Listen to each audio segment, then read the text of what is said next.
नमस्कार दोस्तों, कैसे हो आप सब लोग। आज इस वीडियो में हम चर्चा करेंगे चावलों के बारे में। आपने बहुत जगह सुना होगा कि साठी के चावल कौन से होते हैं और शाली धान्य के चावल कौन से होते हैं। तो इन दोनों में तो कंपैरिजन करूंगा ही कि ये क्या होते हैं। इसके अलावा जो बाज़ारों में साधारण चावल मिलते हैं या बासमती राइस जो मिलते हैं, तो इन तीनों में कंपेयर करके आज इस वीडियो में चर्चा करूंगा। तो सबसे पहले जो साठी के चावल होते हैं उसके बारे में बात करेंगे। तो बेसिकली आपको ध्यान भी रह जाएगा, साठी के चावल बेसिकली वह होते हैं जो 60 दिन में ही पककर खेतों में तैयार हो जाते हैं। जो साधारण चावल होते हैं उनको किसी में 100 दिन लग जाते हैं, 120 दिन लग जाते हैं। अलग अलग चावलों के हिसाब से अलग अलग दिन उसमें लग जाते हैं, लेकिन यह साठी के चावल 60 दिन में ही पककर तैयार हो जाते हैं। इनकी फलियों में ही अंदर पक जाते हैं।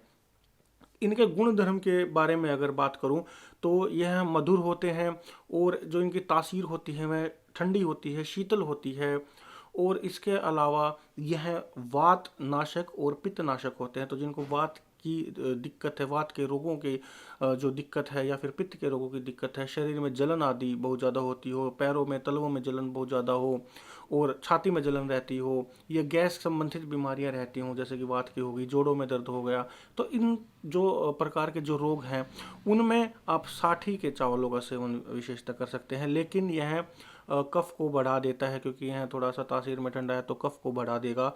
तो जो खांसी जुकाम है जिनको, या फिर जिनके बलगम बहुत ज़्यादा बनती रहती हो, या फिर जिनके मधुमेह है, तो उनको इस तरह के चावल का सेवन नहीं करना चाहिए। जो बासमती जो राइस होते हैं, जो साधारण चावल बाहर मिलते हैं, बेसिकली यह प्रोसेस्ड होते हैं। इनका जो ऊपर का छिलका कई बार उतार लिया जाता है, उससे अलग रिफाइन करके उनसे तेल निकाला जाता है। लेकिन यह जो चावल होते हैं यह ज़्यादा खाने में अच्छे नहीं होते। इनकी तासीर वैसे तो ठंडी होती है, और जो यह होते हैं यह वात और कफ दोनों को बढ़ाते हैं। तो जिनको जोड़ों के दर्द हैं और या फिर जिनको बहुत ज़्यादा बलगम खांसी जुकाम रहता हो, तो उनको इस साधारण चावल का सेवन बिल्कुल भी नहीं करना चाहिए। हाँ, पित्त नाशक जरूर है, तो गर्मियों में आप कभी कभार इसका सेवन जरूर कर सकते हैं। जिनको शरीर में गर्मी महसूस होती हो, बहुत ज़्यादा जलन महसूस होती हो, वह इनका सेवन कर सकते हैं। लेकिन अगर आपको साठी के चावल, या फिर अगर आपको, जो मैं आगे आगे बात करूँगा, जो शाली धान्य के हैं उसमें भी खासकर लाल चावल जो है, रक्तशाली के जो चावल हैं वह मिल जाए तो वह ज़्यादा बेहतर रहेगा। तो बात कर लेते हैं फिर उसी चावल के बारे में। जो रक्तशाली के जो लाल चावल बोलते हैं वह शाली धान्य का एक प्रकार होता है। वैसे शाली धान्य के बहुत से प्रकार होते हैं, लेकिन जो रक्तशाली जो लाल चावल होता है उसका आयुर्वेद में बहुत ज़्यादा बखान किया गया है, और वह बहुत ही ज़्यादा गुणकारी भी है। इसके गुणों के बारे में अगर हम बात करें तो यह बहुत ज़्यादा बलदायक है, और यह मेधा शक्ति को भी बढ़ाता है। इसके अलावा वात पित्त और कफ तीनों दोषों को शांत करने वाला है। आयुर्वेद में ऐसी बहुत कम चीज़ें होती हैं जो तीनों दोषों को शांत करती हैं, तो यह तीनों दोषों को ही कम करने वाला है।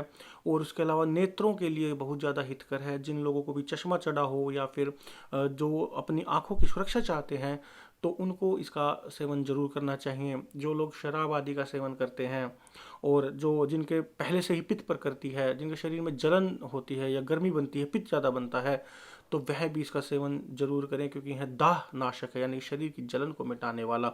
जो लोग शराब आदि पीते हैं उनके शरीर में थोड़ी सी गर्मी ज़्यादा होती है, तो वह भी इसका सेवन जरूर कर सकते हैं। इसके अलावा जिनको वीर्य विकार है और कोई भी यौन संबंधित रोग है, तो वह भी इसका सेवन जरूर करें, क्योंकि यह वीर्य को भी बढ़ाता है, वीर्य शोधक भी है, और इसके अलावा बलवर्धक तो है ही।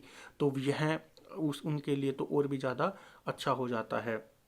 इसके अलावा पचने में हल्के होते हैं, तो कोई दिक्कत ही नहीं है। जिनका पाचन अगर सिस्टम थोड़ा बहुत ख़राब भी है, कोई रोगग्रस्त भी है, तो वह भी इसका सेवन जरूर कर सकते हैं। बेसिकली यह पथ्य बताया गया है, जो भी चीज़ पथ्य बता दी, यानी कि वह हर एक रोग में बिना आँख मतलब बिना कुछ सोचे समझे आँख बंद करके इसका सेवन कर सकते हैं।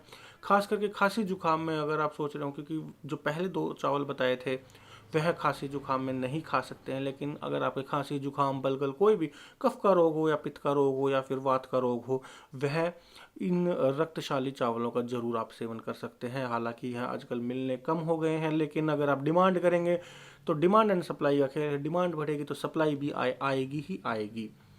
तो यह मोटा मोटा थोड़ा सा डिफरेंस था। मैं आशा करता हूँ आपको थोड़ा बहुत समझ में आया होगा।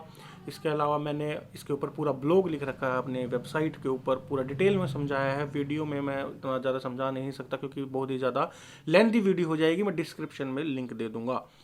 तो आज की वीडियो में इतना ही। मैं आशा करता हूँ वीडियो समझ में आई होगी। तो वीडियो को लाइक एंड शेयर कीजिएगा। कोई चीज़ समझ में ना आई हो तो कमेंट करके पूछ लीजिएगा। और अभी तक यूट्यूब चैनल को सब्सक्राइब नहीं करा है तो अभी लाल बटन दबाकर सब्सक्राइब कर लें। धन्यवाद।